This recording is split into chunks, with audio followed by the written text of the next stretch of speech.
I opened my subscription box the other day and saw that people are already uploading their mid-year freakout tags, and for a second I thought like they are months early.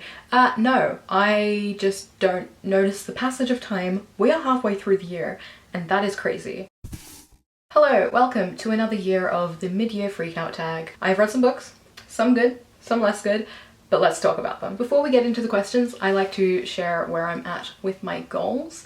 The main goal of reading 50 books a year is going fine. It's times like these that having a reading spreadsheet is really helpful, so I'm just looking at the numbers. I've read 26 books this year, which keeps me in line with my goal of reading 50 books. In fact, I'm ahead of my goal, which is great because I know that I have months where I don't read. For example, January I read 2 books.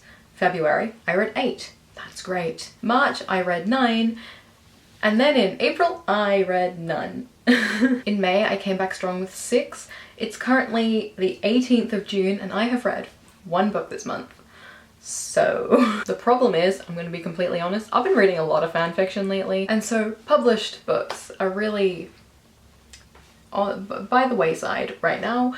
I am trying to get back to it. Yesterday I didn't sit down, I put an audiobook on as I was doing stuff and finished it in a day. But there are a lot of books I'm excited about. I've read a lot of really good books. Let's get to the questions. The first question is, what is the best book you've read so far this year?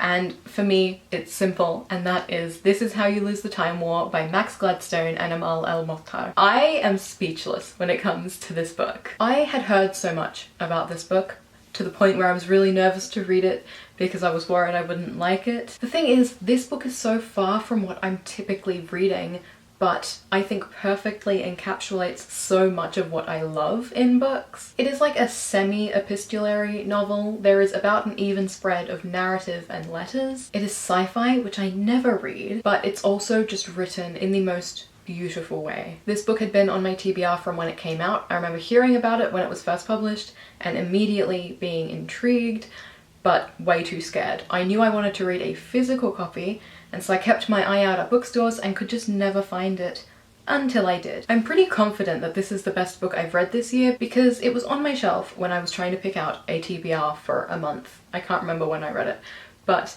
I picked it up and thought, I'll read a few pages, see if I'm feeling it. And then I sat down in this here armchair and read like a third to half of the book in a sitting without really noticing. And that was in like the pits of a reading slump. So yeah, I loved this book. I also think my reading experience of it was just really nice.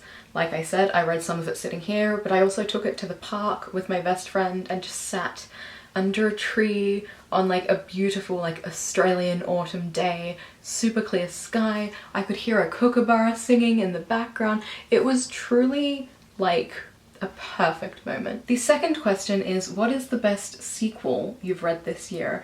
And I find that an interesting question because the truth is, I have only really read one new sequel, or new to me sequel. I have reread some series. I reread the Six of Crows duology, and Crooked Kingdom is an incredible sequel.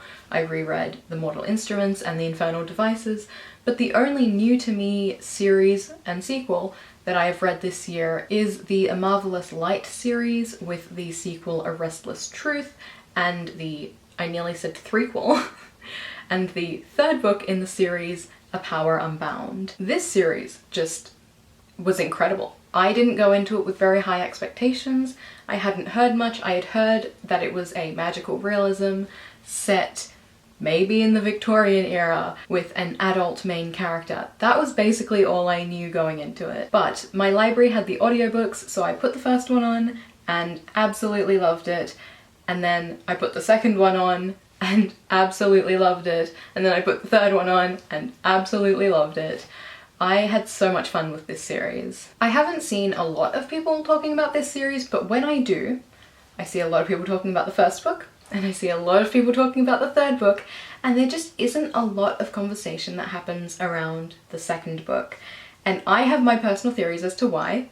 I have similar theories for other series, but There is a trend I've noticed. I'm not going to get into it right now. I really enjoyed the second book. A side character from the first is the main character of the second. It expands on a few character stories, it welcomes new characters, it's so intriguing, and it's set on a boat. It was just really fun. But yeah, I really recommend this series. I think it deserves more attention.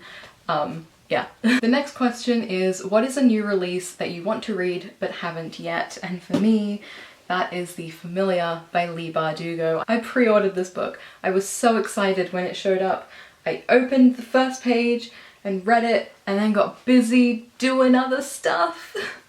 And I just still haven't picked it back up. Now, this isn't related to the actual book, but tangent. See this beautiful ivy on my bookshelf? Wow, lovely. Beautiful vibes. We love it here. However, ivy creates a like sap or something that is very sticky. You can actually make like soap out of ivy. It's a whole thing. Maybe not the best choice to have on a bookshelf. The cover of this book has been a victim of the ivy. I don't know if the camera's gonna pick that up. There is like sticky residue all over it. And it feels so gross. That's on me for having real plants on my bookshelf, I guess. I'm really excited to get to this book. I have read some of Leigh Bardugo's other books, but they were all in the same series, which does make it a little nerve-wracking to me to read some of her other work. But I am excited about this. Honestly, if for nothing else, it has really nice vibes. It's just like, I guess, bigger than I anticipated. I don't know why I do that. Every time I get like a fantasy book, I'm like, wow, it's so much longer than I expected. It's a fantasy book. It's going to be long. The next question is, what are your most anticipated reads for the rest of the year? And I have one major one that just hasn't left my head since I heard about it, and that is Casey McQuiston's new book, The Pairing. I don't know much about the book. I have no idea what to expect. I'm pretty sure the main characters are Theo and Kit. I swear there is a Kit in everything I've ever loved. I had this conversation on a train once. Not relevant. Okay. I have genuinely loved every Casey McQuiston book so far. Obviously, if you've been here before, you've probably heard me talking about Red, White and Royal Blue, but One Last Stop is one of my other favourite books. I read I Kissed Shara Wheeler last year, and it was really good as well, even for being like young adult rather than adult. I've actually been thinking about rereading it, but I'm trying to like cut down on the rereads, so I'll probably do that anyway. I'm really excited for this book. I think it comes out in August, maybe? But yeah, I'm just really excited. I was also going to add another book, and then I remembered it's not coming out until 2026. But we finally got a vague time, so yay, I guess. I'm talking about the first book in the Wicked Powers series. If you're curious, I have been waiting for this series for so long. Like, before Queen of Air and Darkness came out. Listen, every time Cassandra Clare posts anything about the Wicked Powers, a part of me just like screams. So eventually we're gonna get it and I'm gonna love it. I'm telling you now. The next question is, what was the biggest disappointment? And I feel kind of bad answering this question, but I do have a very clear answer. I get very nervous at the start of the year because what my first book of the year is could shape my reading year. Last year in particular, I had some incredible reads at the start of the year, and that made me feel really good about reading. And so at the start of this year, I was very nervous, so I wasn't reading, and then I just decided to pick something that I think I'll like. And then I didn't, and that is The Gravity of Us by Phil Stamper. I had bought it quite a while before, and I think that's part of the problem. This is very much a YA book, and I think I'm just aging out of the genre. I think some YA is kind of universally, like, enjoyable. This was not that to me. I think in particular, like, contemporary young adult just isn't for me. I think a lot of fantasy YA is pretty good, but yeah, this wasn't it for me. I think a big part of the problem was that the main character was kind of horrible, and the narrative didn't condemn him for it. It was like made out to be totally fine. The way he treated some of the people in his life with different mental illnesses in particular was something I could not get behind, and he kind of used his best friend, and it was just a whole thing. It wasn't very fun to read. Maybe I would have liked it more if I read it when I was younger, but I didn't. I read it this year and I was disappointed. The next question is, what was the biggest surprise? And for me, that is Bunny by Mona Awad. This is not something I would typically reach for. I wanted to put an audiobook on, and I went on my library's audiobook app and saw it and just kind of put it on one night while I was making dinner, which was a choice. Do I recommend you read this book while cooking or eating? No. Do I recommend this book in general? Absolutely. This is a fairy tale horror. All I knew going in was that it was kind of culty and it was about a bunch of twee girls, and that was really it. This book was crazy. There was one night, because I kept listening to it a few nights in a row while cooking, and I was in the kitchen minding my own business, making some dinner with my audiobook in, and a thing happened. I'm trying to be vague. A thing happened that made the cover make sense to me. And I don't know, I must have like said something, or like my face must have done something, because my mother just looked at me and was like, what is wrong with you? Like, what's going on in your head right now? And I was like, and I said what had just happened in the book. And she was like, okay, don't want to know. And left me to it. This book was great. I know it like had its moment on TikTok. It deserves it. It's really good. My other surprise read was Love and Other Scores by Abra Pressler, which I find really hard to say. It wasn't necessarily like that surprising, but it's another one that I just put the audiobook on because my library had it, and I enjoyed it far more than I anticipated. It is a romance set in Melbourne, which I've never read before. I've never read a story set in Melbourne, and it's actually set during the Australian Open. As a child, I did do tennis, and so I was kind of invested. Yeah, it was a sports romance. I've never read one of those before, but I just had such a good time with it. It was exactly what I needed at the time. The next question is, do you have a new favorite author, whether that is new to you or a debut? And I do have two of them. One of them technically isn't new to me, but I'm considering it new enough. Last year, I listened to the audiobook of The Charm Offensive on a plane while sleep deprived, and I knew I enjoyed it, but it's like I wasn't really there.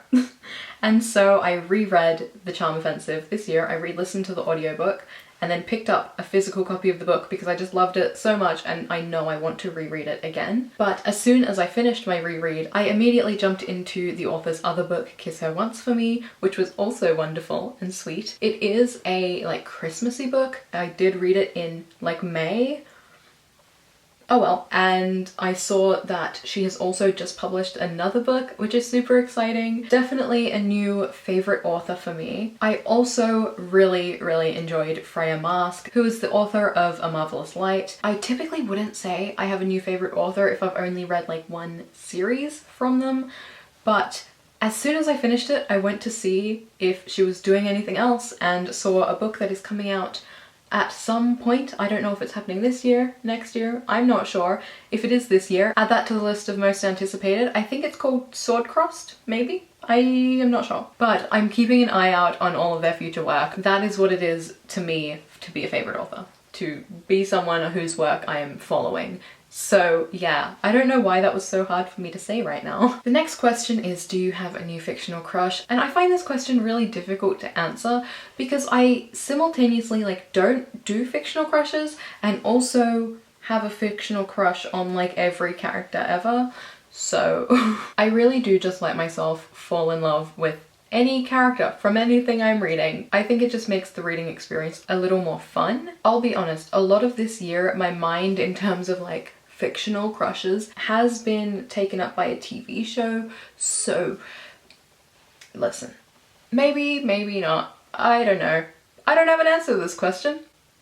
All of them are fictional crushes, none of them are fictional crushes. Doesn't matter, they're not real. The next question is, who are your newest favorite characters? Which is different to fictional crushes, and I do have specific answers for this. Particularly Charlie and Dev from The Charm Offensive. Both of them are wonderful, but also so different, and each are completely like fleshed out whole characters. I feel like a lot of books lately, in particular romance, give these very like two-dimensional characters that I think they're there so you can project onto them. I just want you to give me a character who's a character. I just want milk that tastes like real milk. Oh, is that a reference anyone's going to get? If you're not from this part of the world, it was a milk commercial. I just want milk that tastes like real milk. I've been referencing that constantly lately. Anyway, Charlie and Dave are wonderful. I love them. Other new favorite characters are Blue and Red. I want to reread this book so badly. I think I like them so much because of the way they write. Like, the fact that we get their letters really does mean a lot to me. They just have a way with words that makes me want to cry, scream, throw up, you know, etc. I really loved this book so much. Also, I feel like this is like, ooh, I only read it yesterday. I finished the book last night, but I'm gonna throw it in here. Oliver from Most Ardently was a wonderful character. Most Ardently was the first time I've ever read, watched anything a Pride and Prejudice story. I've never read the original, I've never watched an adaptation. So this was my introduction to Pride and Prejudice, which was maybe a weird choice because I don't know how I'm going to like see the original as the original. But Most Ardently was wonderful and Oliver was a very lovable character. The next, oh my god, I'm just looking at my notes. I really do keep talking about the same two books. So anyway, with that said, the next question is books that made you cry. Are we surprised? The Charm Offensive made me cry in a very embarrassing way. I was listening to the audiobook. I went out to Spotlight, which is like a craft home goods store in Australia. I was in the clearance fabric aisle and a thing happened in the audiobook and I just started crying. It was like a typical thing to happen in a romance. Like, it's very much like one of the things you have to hit in a romance. Yeah, I just like broke down next to the discount fabric, but it's fine. It's not the most embarrassing thing I've done in Spotlight, so it's fine. I feel like Spotlight to me is what Denny's is to a theatre kid, if that makes any sense. But yes, the other book I cried to, This Is How You Lose the Time War. I cried because it was so beautifully written, honestly. It was just wonderful. I'm gonna not elaborate too much because frankly, I have talked about these two books way more than I planned in this video. And I know I just talked about Most Ardently, but I did cry listening to that as well. Not to spoil anything, but it is the scene where Oliver is sneaking back into the house and his dad sees him. That made me like nearly sob. I was like really crying. The next question is a book that made you happy, and looking at my notes, I just didn't really answer this one. I do have an answer though, and that is Kiss Her Once for Me by Alison Cochrane.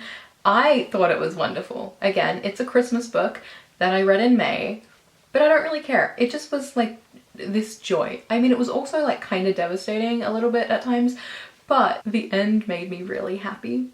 So it's fine. I'm trying to think like what other book made me really happy, but I've done a lot of rereading this year. I feel like I was talking about it constantly a while ago. I have put it on pause, but I'm rereading the whole Shadowhunter Chronicles, and while The Infernal Devices are some of the most devastating books I've ever read, they also fill me with so much joy. I also reread Six of Crows and Crooked Kingdom. Again, devastating, but fill me with just so much happiness. So there's my answer, I guess. The next question is, what is the most beautiful book you've bought or received? And for me, that is not even a question, really. Let me just reach over and grab them. I was given these two books as a gift and they are so beautiful. You know how like in the middle of a shopping center there'll be a little pop-up bookstore with just classics and random books, but also like just like the most beautiful bind-ups of different classics and things. This is so heavy. Here is this beautiful massive Charles Dickens collection, 5 novels. Ooh, shiny, pretty. Look at the reflection off that. Wow.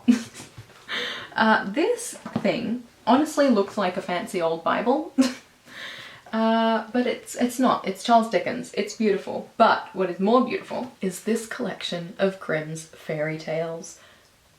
Look at it. Just appreciate the beauty. My God.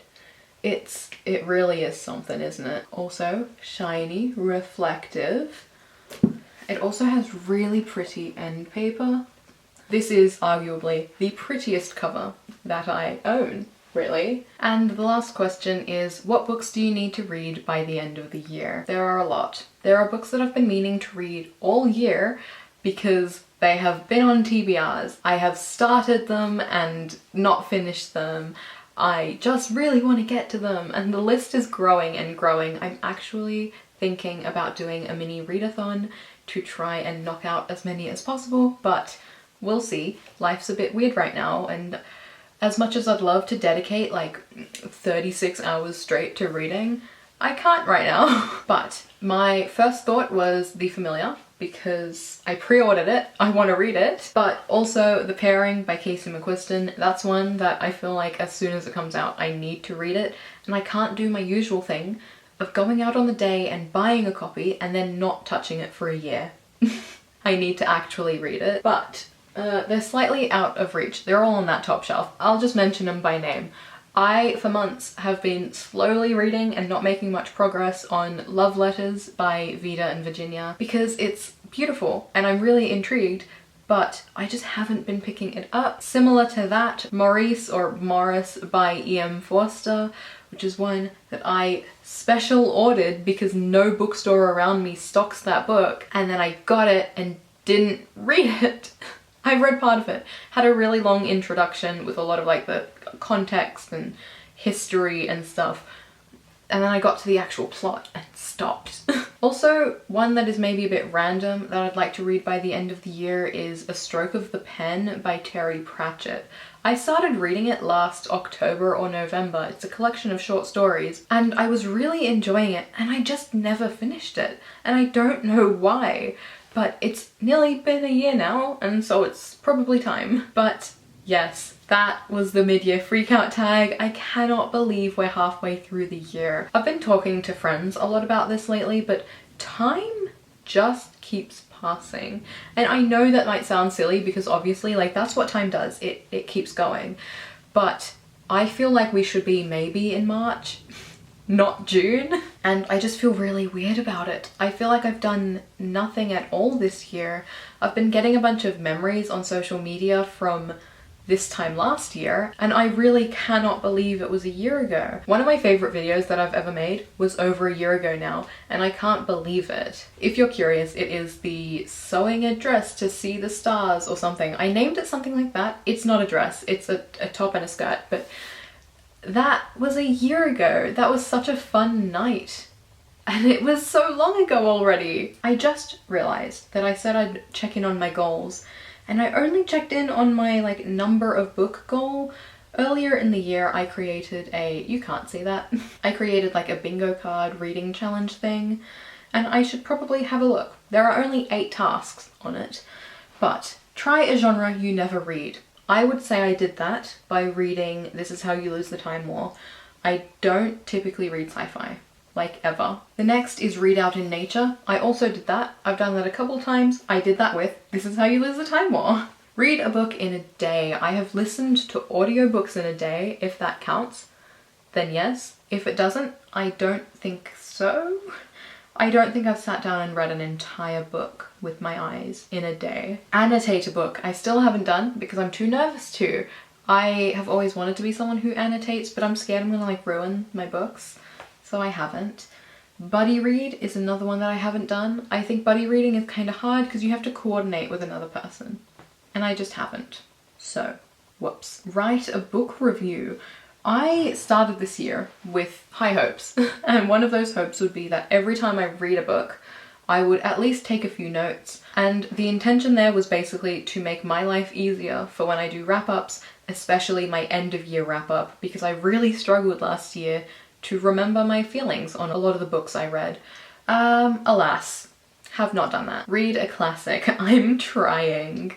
I think Morris will be the first classic that I finish, if I get around to finishing it. And the last one is to end the year with a smaller TBR pile than you started it. No, my one like real goal was to only buy one book for every 2 books I read, physical books from my TBR. That hasn't happened at all. In fact, I'm not going to lie to you, slightly forgot about the goal. It was the same thing with fabric for sewing. We're not going to talk about the state of my fabric stash, but it's about as bad as my TBR. With that said, I think that's all for today. I had a really good time looking back at my past 6 months of reading. I feel like I've read so much and also so little. When I think about reading 50 books a year, I think that's a lot. And then I think about all of the books that I'd like to read. I'd love to be the kind of person who can read hundreds of books a year, but I've never been that person and I don't think I ever will. But I'm reading things that I enjoy, and I think that's the main thing. So, how has your reading year been going? Please let me know what the best book you've read this year is. Maybe it'll make it to my TBR, maybe I've already read it and we can have a little chat about that. But thank you so much for watching. If you liked this video, you can give it a thumbs up, you can subscribe, I upload every week, and I will see you next time. Bye.